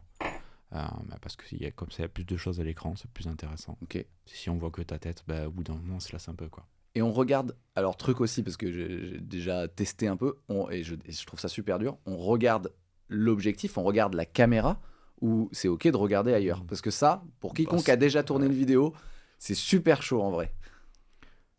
Alors, rien que pour les commentaires qui disent ah, tu parles à un mur, il parle à qui, il parle à son micro-ondes, le frigo il en pense quoi, tu peux regarder ailleurs parce que ça fait trop plaisir d'avoir ces commentaires-là. Tu vois, ça fait du référencement, c'est gratuit. Merci pour les commentaires.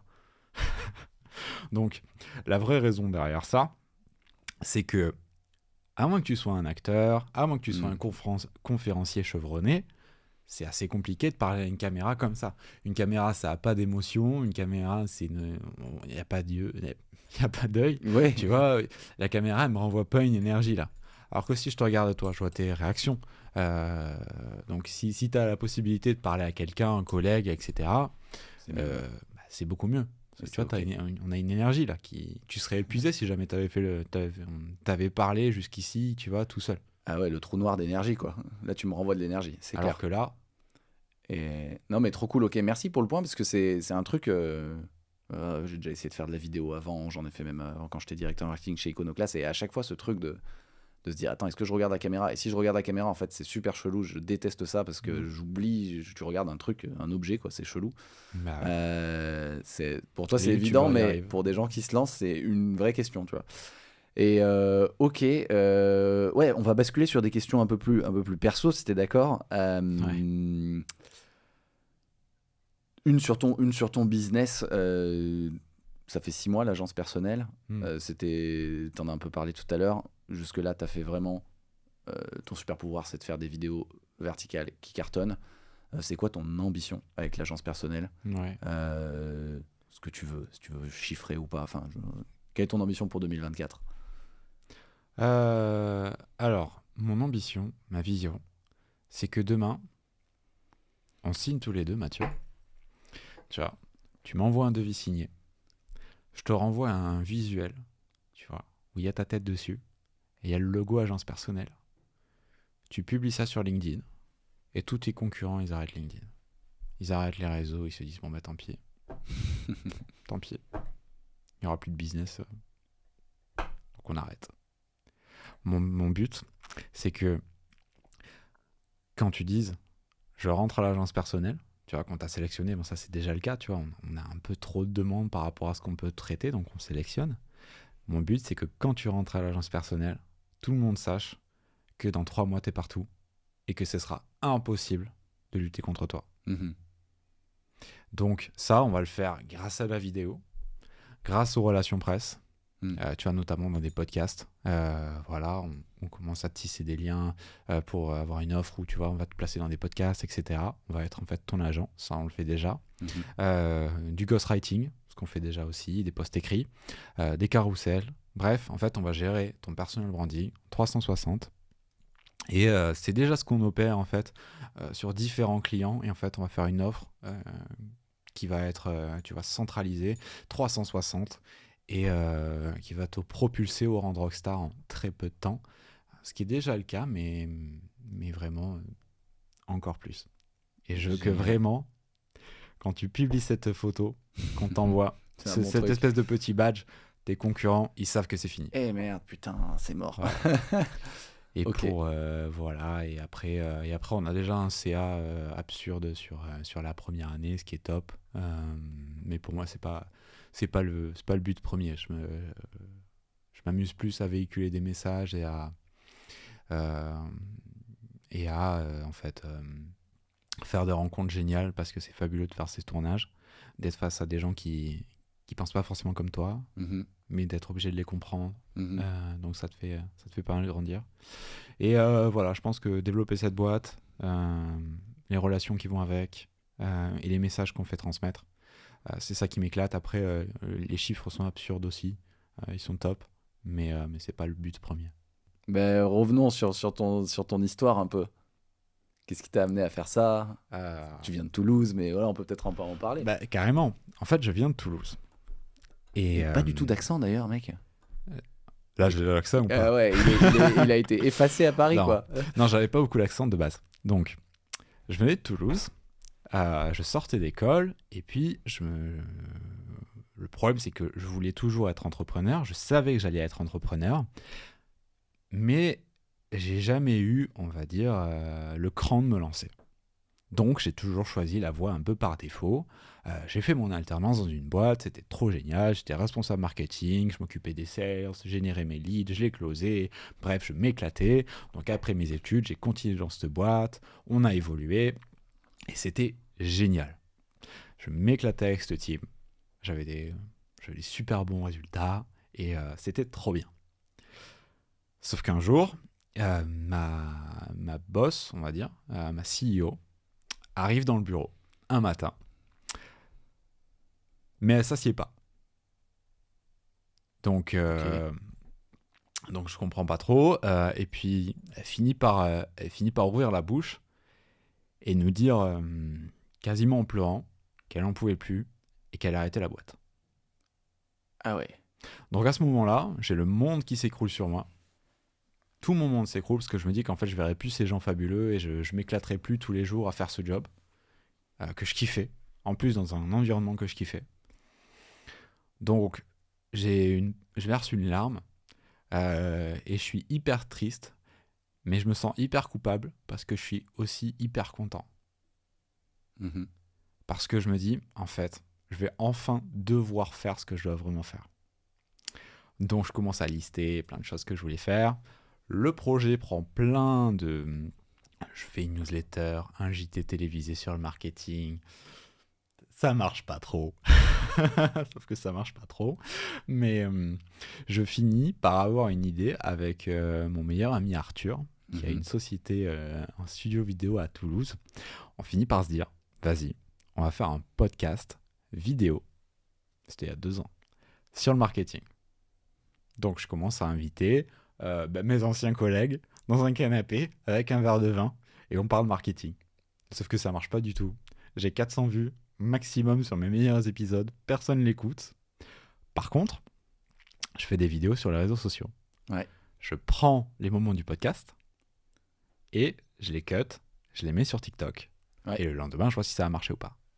Au bout d'un moment, on fait 100 000 vues par semaine via ce truc-là.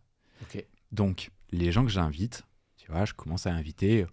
Forcément, au début, je galère. Je suis à Toulouse, j'ai 0 réseau. C'est très compliqué. Ouais. Mais je commence à poster sur LinkedIn. Bon, forcément, j'ai 3 likes. Mais au début, c'est important de le dire. Hein. Au début, tu te lances, ça floppe. C'est OK. Hein. Donc, juste du courage, en fait. Je finis par prendre mon courage, exactement, et envoyer des messages à des stars de LinkedIn, tu vois. Donc, les créateurs qu'on connaît super bien sur LinkedIn, qui sont les top of mind, dans le top 100, etc. je finis par déménager le studio à Paris pour des week-ends. Ouais. Et là, on fait des épisodes super cool qui commencent à vraiment, vraiment bien fonctionner sur YouTube, mais aussi surtout sur les réseaux sociaux. Et on m'appelle et on me dit « Ah Clément, franchement, depuis que je suis passé sur le podcast, j'ai super retour, je suis vraiment perçu différemment sur mon marché. » Mhm. Et là, je comprends qu'il y a un truc. Et donc, je me dis, en fait, ce que je fais gratuitement, Mhm. tu vois, ce que tu fais en fait, prendre quelqu'un, chercher les sujets sur lesquels tu vas chercher son expertise. C'est quoi son expertise? Comment est-ce que je peux aller faire sortir son expertise de lui-même? Ouais. Après, derrière, traiter ses réponses, poser les bonnes questions aussi. C'est tout un art de poser les bonnes questions, tu le sais. Et puis derrière, traiter les réponses et les couper et puis voir si ça marche ou pas. Ça, en fait, ça peut être un service. Mais ce que j'avais pas compris, au début, je faisais un podcast parce que j'avais pas grand-chose d'autre à faire et que je pouvais pas supporter d'être au chômage, entre guillemets. Il me fallait un projet. Mais j'avais pas envie d'être salarié. Donc, j'avais développé un réseau et j'avais développé la compétence qui peut servir à ce réseau. Donc, j'ai passé 4 coups de fil et j'avais déjà 2 clients le jour 1. Et du coup, voilà comment ça a commencé. Et très rapidement, j'ai envoyé un message à Caroline Ouais. Mignot, et je lui ai dit, écoute, c'était Juliette Cadeau qui m'a dit, rends-nous à César ce qui est à César. Ouais. C'est Juliette Cadeau qui m'a dit, franchement, Caroline, elle serait sûrement intéressée par ça. Tu connaissais Juliette, du coup. Ouais, je connaissais Juliette parce que je l'avais eu dans mon podcast. Super. Et donc, ça a été une des premières personnes à me dire, vas-y, go. Bon, bah, on salue Juliette. Je l'ai eu aussi dans Salut, mon podcast. Juliette. Ouais. Pas bonne réputation, Work Explorations. Ouais. Mais génial, Juliette. C'est marrant, c'est une pro de la mise en relation parce que moi, elle m'a mis en relation avec Charles Elias, avec qui j'ai enregistré la semaine dernière. Forcément. Merci, Juliette. Elle en parle souvent de Charles. Donc, je fais un message à Caroline et je lui dis, écoute, Caro, t'es la personne idéale pour ce que je lance. Parce que t'es hyper éloquente, t'as plein d'histoires à raconter. Dans tes podcasts, ils sont passionnants, t'as plein de valeurs à apporter. Sauf qu'aujourd'hui, tu te cantonnes à un réseau qui est le podcast, qui est pas très facile à distribuer, et LinkedIn. Si on te met sur la vidéo, ça va exploser. Parce que je sais ce que tu vas me dire, t'as pas le temps, c'est trop compliqué. Moi, ce que je te propose, c'est qu'en 2 heures par mois, on fait 20 vidéos. Je t'offre les 2 premiers mois et en échange, on documente ça. J'ai de la visibilité sur ton compte. Trop cool. Et donc, je suis monté à Paris parce que j'étais toujours à Toulouse avec du coup mon meilleur ami Arthur. Le matos. Avec le matos, on a débarqué dans un appart chez elle. On a retourné son appart, on a fait un set dessus. Et on a finalement fait ses premières vidéos et la 3e a fait 1 million de vues. À partir de là, elle a fait un post. Ouais. Et comme je le dis dans ma vidéo, j'ai plus jamais eu besoin de prospecter. Ça a été le seul message que j'ai jamais envoyé pour demander à quelqu'un de rejoindre l'agence personnelle. Seul message de prospe, mais qui a fait mouche. Ouais, et puis voilà. Et puis 1 mois après, à la fin du tournage, elle me dit qu'elle est en train de lancer un studio vidéo, elle. Ouais. Pour les créateurs et qu'en fait elle pense qu'on devrait s'associer et 2 mois après elle m'en reparle et elle me dit il faut qu'on le fasse et Génial. Du coup maintenant on est associés. Trop bien, la belle histoire. Voilà. Et ok, donc maintenant t'habites à Paris. Maintenant j'habite à Paris, j'ai déménagé. Et ok, et du coup vous enregistrez tout au studio que Ouais. Caroline a créé, hein, c'est ça? C'est ça, on va bientôt déménager. Ok. Parce que l'agence a pris une toute autre ampleur, il nous faut plusieurs plateaux. Ouais, d'accord, ok. Et il nous faut aussi, on est 20 maintenant. Waouh. Donc il faut de la place.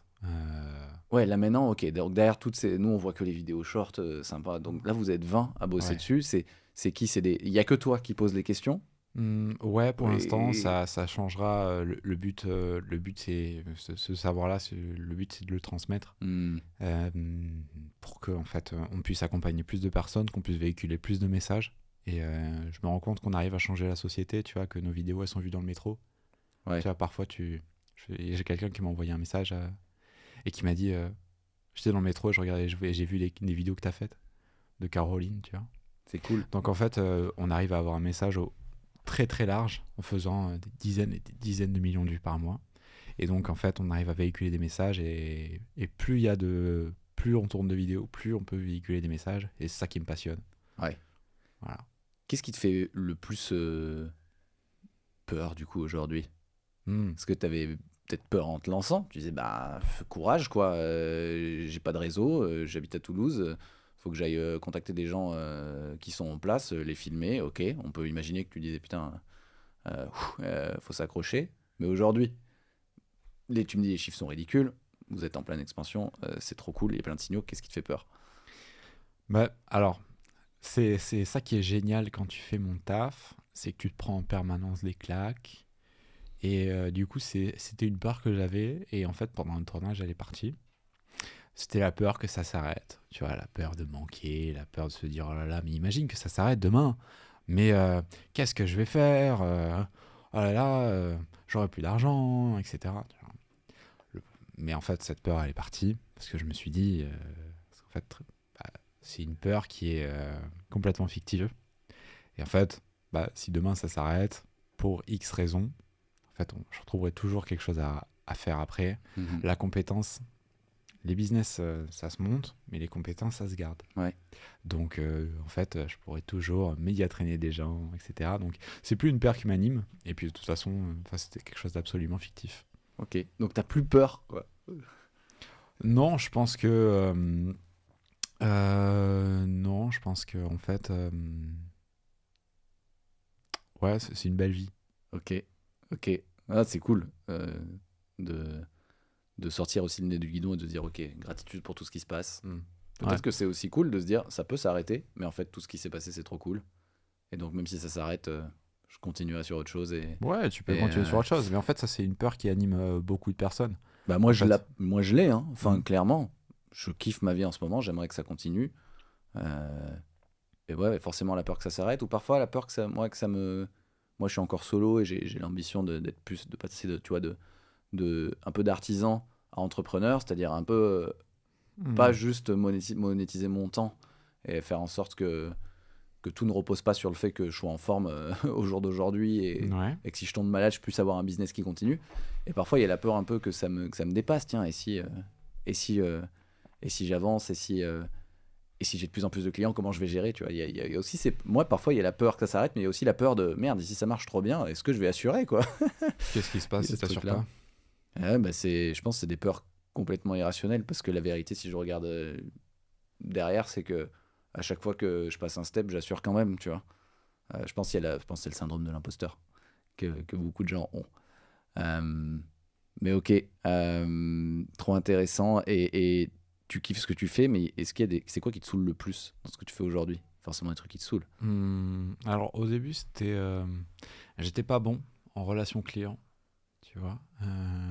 Et ça, j'en ai pas mal parlé avec d'autres CEO qui ont eu le même problème, qui au début devaient gérer la relation client, tu vois. Et donc, je me suis un peu entêté au début, je voulais garder la relation avec les clients, tu vois, après le tournage, etc. Et alors qu'au final, bah, c'est pas là où je suis bon, tu vois. Donc, au final, maintenant, donc finalement, parce qu'au final ne se dit pas, donc finalement, je l'ai délégué à Iris, notre chef de projet, qui, elle, est géniale et qui chouchoute nos clients et qui est adorée. Et donc c'est ça. Je pense qu'en fait, les parties de ton business que t'aimes pas, ou en tout cas, tu sens qu'en fait, c'est pas ta zone de génie, bah, il faut s'en débarrasser. Il faut pas s'en débarrasser, c'est pas vrai. Il faut les donner et il faut permettre à quelqu'un d'autre de le faire beaucoup mieux que toi. Les déléguer aux bonnes personnes, ouais. Okay. Déléguer aux bonnes personnes. Ouais. Je pense que c'est ce que tu Même dis quand là. ça fait mal, parce qu'au fond, tu vois, c'est se dire, mais attends, ça veut dire que je suis pas capable de gérer mes clients? Non, ça veut pas dire que c'est pas capable de le faire, ça veut dire que tu le fais. Mais en fait, c'est les moments où tu te dis, putain, en fait, ça me prend beaucoup plus de temps. Derrière, en fait, je peux pas me concentrer sur préparer mes tournages, aller me plonger dans ce que font mes clients, tu vois, et derrière, arriver avec des super sujets. En fait, il faut comprendre là où tu es bon en tant que CEO. Et parfois, mettre ton ego un peu de côté et te dire, ok, bah, peut-être qu'en fait, moi, je suis un mauvais vendeur. Moi, mon temps, il n'est pas hyper bien utilisé à vendre. Donc, je vends quand même. Mais c'est bien de déléguer cette partie à quelqu'un. Une fois que tu l'as bien compris, c'est bien de déléguer cette partie à quelqu'un pour qui ça va être la zone de génie. Ouais. Caroline, elle est fabuleuse en vente. Tu vois. Et puis en plus, elle peut parler d'elle. Elle a le point de vue, tu vois, Ouais. cliente. Elle est passée par C'est là. génial. Donc tu vois, t'as un argument qui est absolument génial. Résultat, 90% de taux de conversion. Tu vois. Hmm.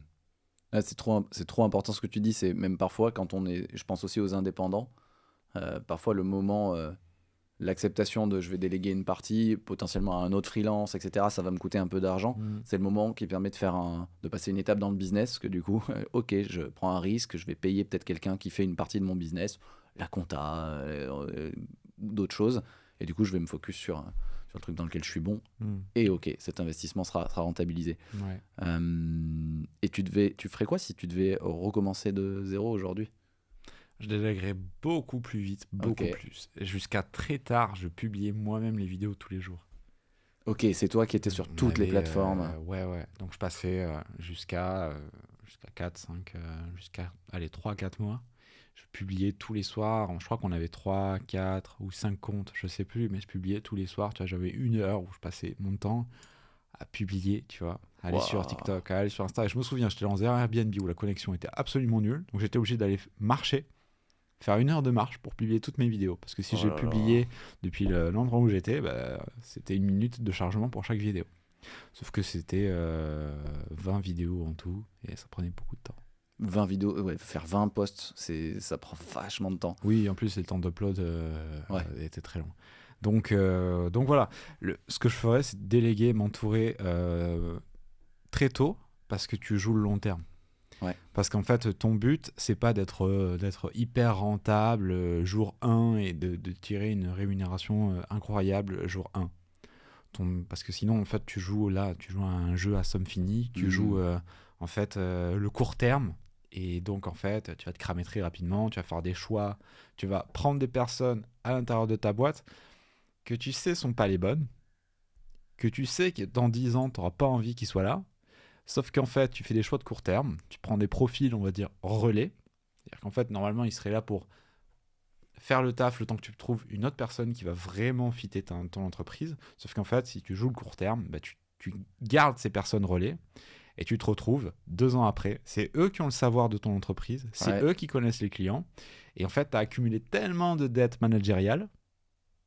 Ça peut être aussi de la dette technique. Enfin bref, ces choix-là, ils créent des dettes.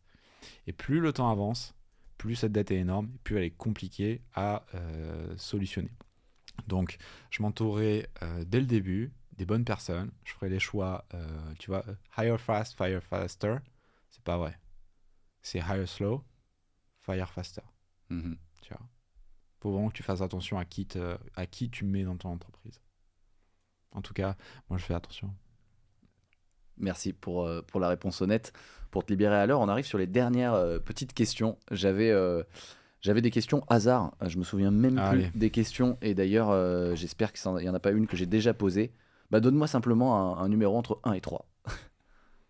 3. Enfin, 1, 2 ou 3 3. parce que c'est le chiffre magique pour les accroches. J'espère que la question est magique. Je ne me souviens plus de la question qui est sur Alors, 3. si tu avais une baguette magique et que tu pouvais changer une seule chose dans le monde, ça serait quoi? Ok. Alors, je vais donner une réponse hyper candide sur la géopolitique parce que tu vois, j'ai une amie ukrainienne, j'ai une amie taïwanaise. Donc en fait, tout ça, ça tape très près de la maison. Ouais, bon, ça se dit pas en français, mais Mais ça se comprend, c'est ouais. ok. Mais non, je pense que si je pouvais changer quelque chose dans le monde, je permettrais à tout le monde d'apprendre à avoir une voix. Tu vois, je trouve que très peu sont les très. Il y a très peu de personnes qui arrivent vraiment à véhiculer leurs idées. Mhm. Tu vois, très peu. La majorité des gens ne savent pas vraiment captiver l'attention. Ils parlent comme s'ils avaient l'attention. Dans leur tête, ils se disent jamais qu'en fait, l'attention, c'est quelque chose de mérité et pas de dû. Donc, la majorité des gens racontent très mal des histoires, expriment très mal leur point de vue, et donc on les écoute pas. Le problème, c'est que Le problème, c'est que du coup, c'est des personnes qui parfois sont un peu plus creuses, qui ont moins de choses à dire, qui ont des messages moins vertueux, mais par contre, qui ont une gouaille, une méthode et une façon de s'exprimer qui est bien plus captivante et donc qui prennent l'attention. Mhm. Voilà, ça je trouve ça un peu dommage et c'est ce qu'on change à l'agence personnelle en redonnant la voix aux personnes qui savent et qui devraient l'avoir. Bah, tu peux pas me toucher plus en plein cœur dans la mission de vie, dans la vision du monde. Trop cool, franchement, merci.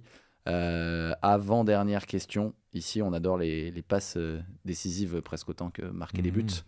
Donc, j'ai une question que je pose tout le temps. C'est à qui, dans ton réseau, tu ferais une passe décisive, quelqu'un qui a une bonne réputation, qui serait d'accord de venir la passer sur le grill ici, sur ce podcast. Écoute, qui a une très bonne réputation. Moi, il y a quelqu'un que j'entends. Je peux t'en donner plusieurs ou pas? Ah, mais carrément. Ok. Moi, il y a quelqu'un que j'ai appris à connaître par le biais de Caroline. C'est Arnaud Gazet. Il est en train de révolutionner la vente et la prospection en donnant en fait aux commerciaux un moyen de plus passer pour des vendeurs de tapis et d'arriver avec des recommandations chaudes dans les DM de n'importe qui. Voilà. Sa boîte, ça s'appelle Refer. Le problème, c'est qu'en fait, c'est quelqu'un qui aime pas les caméras, qui aime pas s'exposer, qui met tout le temps quelqu'un en fait en façade pour prendre l'attention. Il est très bon à ça, mais en fait, quand tu parles avec lui, il est passionnant. Il a eu 10 000 vies et c'est un puits de connaissances. Voilà, donc extrêmement bonne réputation pour Arnaud. Et sinon, bonne réputation. Alors, Caroline, tu l'as déjà eu.